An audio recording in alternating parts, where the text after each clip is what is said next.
አንዳንድ ጊዜ ከሰዎች ጋር ተነጋግራችሁ ስትጨርሱ ጥፋተኛ እንደሆናችሁ ይሰማችኋል? ወይም የፈለጋችሁት ነገር ሳታደርጉ ቀርታችሁ በራሳችሁ ተናዳችሁ ታውቃላችሁ? መልሳችሁ አዎ ከሆነ እናንተ ሳታውቁ ማኒፑሌት እየተደረጋችሁ ሊሆን ይችላል። ማኒፑሌሽን ማለት አንድ ሰው የእናንተን ስሜትና ሐሳብ ለራሱ ጥቅም ሲል በድብቅ የሚቆጣጠርበት ጥበብ ማለት ነው። ዛሬ በዚህ ቪዲዮ ማኒፑሌተሮች የሚጠቀሙባቸውን ስልቶች እንዴት እንደምናውቃቸውና ራሳችን እንዴት እንደምንከላከል በዝርዝር እንመለከታለን። የመጀመሪያው ጋዝ ላይቲንግ ወይም ደግሞ ሐቁን ማዛባት ነው። እኔ እንደዛ አላልኩም፣ እየረሳህ ነው ወይም ደግሞ በጣም ስሜታዊ ነህ በማለት የእናንተን ትውስታና አእምሮ እንድትጠራጠሩ ሊያደርጓችሁ ይችላሉ። ሁለተኛ ጊልት ትሪፒንግ ይባላል። ጥፋተኝነትን መጠቀም ነው። ለአንተ ስል ይህን ሁሉ አድርጌ በማለት የጥፋተኝነት ስሜት እንዲሰማችሁና የሚፈልጉትን ነገር እንድታደርጉላችሁ ሊያደርጓችሁ ይችላሉ። ሶስተኛ ደግሞ the silent treatment ይባላል። በዝምታ መቅጣት። ጥያቄ ስትጠይቁ ወይም ደግሞ ስትከራከሩ መልስ ሳይሰጡ በዝምታ በማሰቃየት ይቅርታ እንድትጠይቋችሁ ያደርጓችኋል። አራተኛ ላቭ ቦምቢንግ ይባላል። ከበጣም በላይ ፍቅር ማሳየት። መጀመሪያ ላይ በጣም ጥሩ በመሆን ልባችሁን ያሸንፉና በኋላ ግን ያንን ፍቅር እንደ ማስፈራሪያ ሊጠቀሙበት ይችላሉ። አምስተኛ ትራያንጉሌሽን ወይም ደግሞ ሶስተኛ ሰው ማስገባት ነው። እገሌኩ አንተ እንደዚህ አይነት ሰው ነህ ብሎኛል በማለት በሰዎች መካከል ጥል በመፍጠር እናንተን ለብቻችሁ እንድትቀሩ ሊያደርጓችሁ ይችላሉ። ስድስተኛ ቪክቲም ብላይንግ ይባላል። ተጠቂ መሆን ነው።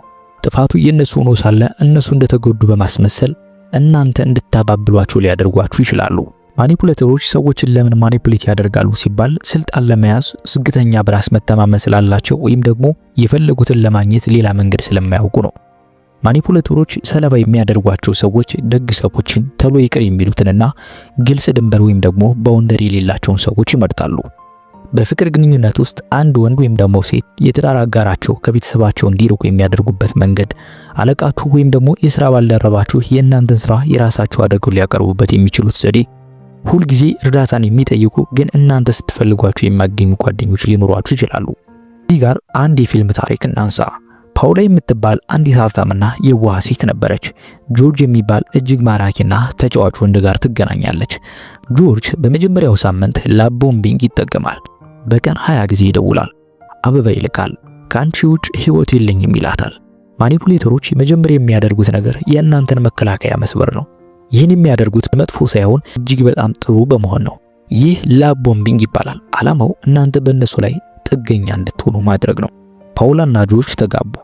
ጆርጅ ቀስ በቀስ ፓውላን ከጓደኞቿ መነጠል ጀመረ። ጓደኞችሽ አይወዱሽም፣ እኔ ብቻ ነኝ ላንቺ ማዝንልሽ እያለ ይነግራታል። ወደ ቤታቸው እንግዳሲ እንዳይመጣ ከለከለ።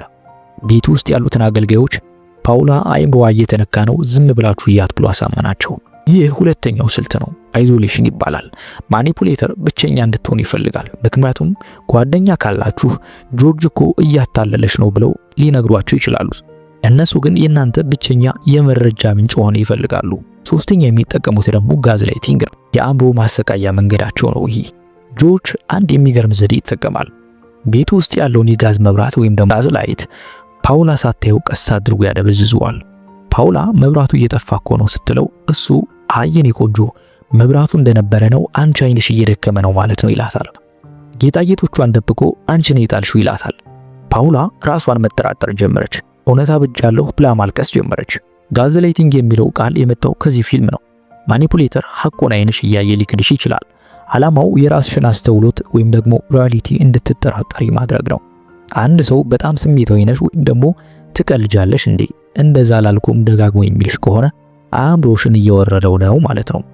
ፓውላ ስለ ጆርጅ ባህሪ ቅሬታ ስታቀርብ ጆርጅ ቪክቲም ብላይንግ ይጀምራል። እንዴት ይኛለሽ? እኔ ላንቺ ስል ስራዬን ትቼ እዚህ ተቀምጬ ስንከባከበሽ እንዴት ትከፍኛለሽ ብሎ ያለቅሳል። ፓውላ በዚህ ጊዜ ጥፋተኛ እንደሆነች ይሰማታል። ጆርጅን ይቅርታ ተጠይቀዋለች። ይህ ጊልት ትሪፒንግ ይባላል። ማኒፑሌተር ጥፋተኛ ሆኖ ሳለ እሱ እንደተጎዳ በማስመሰል አንቺ ይቅርታ እንድትጠይቂው ሊያደርግሽ ይችላል። በዚህ ጊዜ ግንኙነቱ ፓወር ባላንስ ይሳሳታል። ተበዳዩ ተበዳይነቱን ይረሳል ማለት ነው። በሀገራችንም የምጣዱ ሳለ የእንክቡ ተንጣጣ ይባላል። ፓውላ በመጨረሻ ጆርጅ ሌባ እንደነበረና ጌጣጌጦቿን ለመስረቅ ይህን ሁሉ እንዳደረገ ደረሰችበት። በራሷ መተማመን ስትጀምርና እኔ ጤነኛ ነኝ ብላ ስታምን የጆርጅ ስልጣን አከተመ። ከዚህ ታሪክ የምንማረው ማኒፑሌተር ስልጣን የሚኖረው እናንተ የሚነግሯችሁን ውሸት አምናችሁ ስትቀበሉ ብቻ ነው። በዚህ ጊዜ እነዚህን 3 ነገሮች ማወቅ ይኖርባችኋል። አንደኛ የራሳችሁን ሐቅ መኑ። ሁለተኛ አይ ስትሉ ጥፋተኝነት አይሰማችሁ። ሶስተኛ ደግሞ ከመርዛማ ሰዎች ራሳችሁን አርቁ። ራስፑቲን የአንድ መንግስት ውሳኔ የለወጠ ማኒፑሌተር ነበረ። ግሪጎሪ ራስፑቲን የሚባል አንድ ሚስጥራዊ ሰው ወደ ሩሲያ ንጉሳዊ ቤተሰብ መጣ። ንጉሱና ንግስቲቱ አንድ ልጅ ነበራቸው። ልጃቸው ደግሞ የማይድን ደም የመፍሰስ በሽታ ነበረበት። ራስፑቲን እኔ ብቻ ነኝ ልጃችሁን መፈወስ የምችለው በማለት የንግስቲቱን ፍርሃት እንደ መግቢያ ተጠቀመበት። እዚህ ጋር ማኒፑሌተሮች የሚጠቀሙትን ትልቁን ዘዴ እናያለን። እሱም ፍርሃትን መለየት ነው። ማኒፑሌተሮች የእናንተን ትልቁን ስጋት ወይም ደግሞ ድክመት ካወቁ በኋላ እኔ ብቻ ነኝ መፍትሄ ብለው ያቀርባሉ። ሁለተኛ ደግሞ በእምነት ስም ማታለል ወይም ደግሞ ስፒሪቹዋል ማኒፑሌሽን አላቸው። ራስፑቲን ንግስቲቱን እኔን ካልሰማሽና ከቤተ መንግስቱ ካባረርሽኝ ልጅሽ ይሞታል በማለት መንግስታችሁም ይፈርሳል ብሎ አስፈራራት። ንግስቲቱ በራስፑቲን ላይ ጥገኛ ሆነች።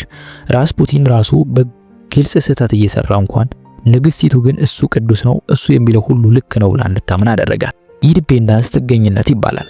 አንድ ማኒፑሌተር ከሱ ውጭ መኖር እንደማትችሉ ያለሱ ውሳኔ መሳሳት እንደምትችሉ ሊያሳምናችሁ ይሞክራል።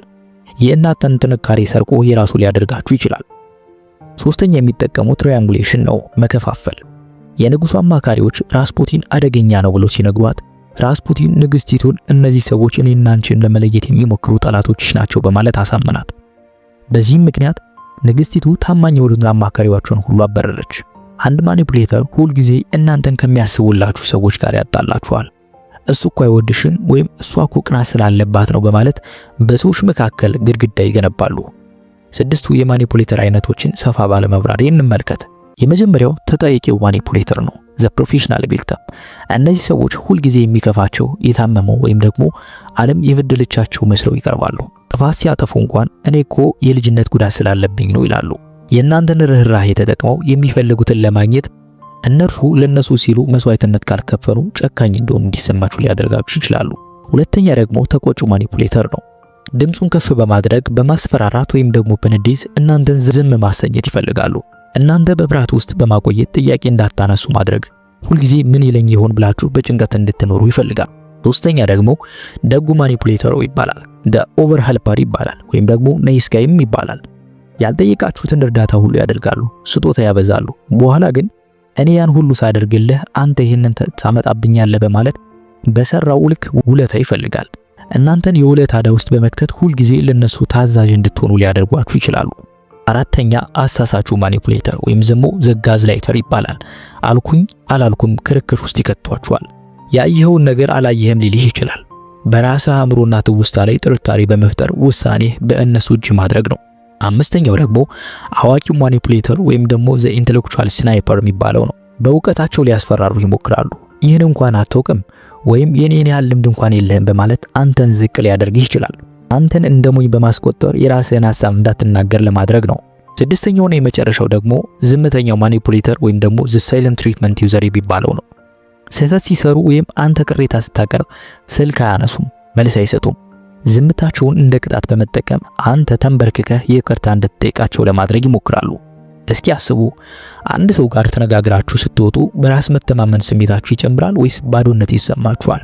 በግንኙነታችሁ ውስጥ ሁልጊዜ ይቅርታ የምትጠይቁት እናንተ ብቻ ናችሁ፣ ምንም እንኳን ጥፋቱ የእናንተ ባይሆንም ማለት ነው። አንድ ነገር ለማድረግ የምትወስኑት ስለፈለጋችሁ ነው ወይስ ያ ሰው እንዳይቀየም ብላችሁ ነው? የቅርብ ጓደኞቻችሁ ወይም ቤተሰቦቻችሁ ከዚህ ሰው ጋር ከሆንክ በኋላ ተቀይረሃል ብለው መክሯችሁ ያውቃል? ያ ሰው ሲቀርባችሁ ሰላም ይሰማችኋል? ይህ ትልቅ የአደጋ ምልክት ነው። አሁን ደግሞ እንዴት ከማኒፑሌተሮች ራሳችን መከላከል እንደምንችል እንመልከት። የመጀመሪያው ከስሜት ይልቅ መረጃ ላይ ማተኮር ነው። ፋክት ኦቨር ፊሊንግ ይባላል። ማኒፑሌተር ሲያለቅስ ወይም ሊቆጣ ይችላል። አንተ ግን እሺ ስሜትህን ተረድቻለሁ፣ ግን ያደረግከው ነገር ይህ ነው በማለት ቀጥታ ወደ ነጥቡ መመለስ ያስፈልጋል። ሁለተኛ ደግሞ ድንበር ወይም ደግሞ ባውንደሪ መኖር ሊኖራችሁ ይገባል። አይ ማለት መለማመድ። ለምን አይ እንዳልክ ሰፍሪ ማብራሪያ መስጠት አይጠበቅብህ።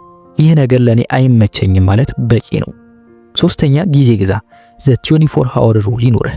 ማኒፑሌተር አሁን ወስን ይላል። አንተ ግን አሁን ውሳኔ መስጠት አልችልም፣ አስበይበት፣ ነገ እነግርሃለሁ ማለት ይፈልጋል። ግፊት ሲቀንስ በትክክል ማሰብ ትጀምራለህ ማለት ነው። አራተኛ ደግሞ ግራይ ሮክ ሁን። ዘዴን መጠቀም። ግራይ ሮክ ዘዴን ተጠቀም። ልክ እንደ ግራጫ ድንጋይ አሰልቺ ሁን። ሚስጥርህን አትንገራቸው፣ ስሜትህንም አታሳይ። ለነሱ አሰልቺ ስትሆን ሌላ ሰለባ ይፈልጋሉ። አምስተኛ እርዳታ ጠይቅ።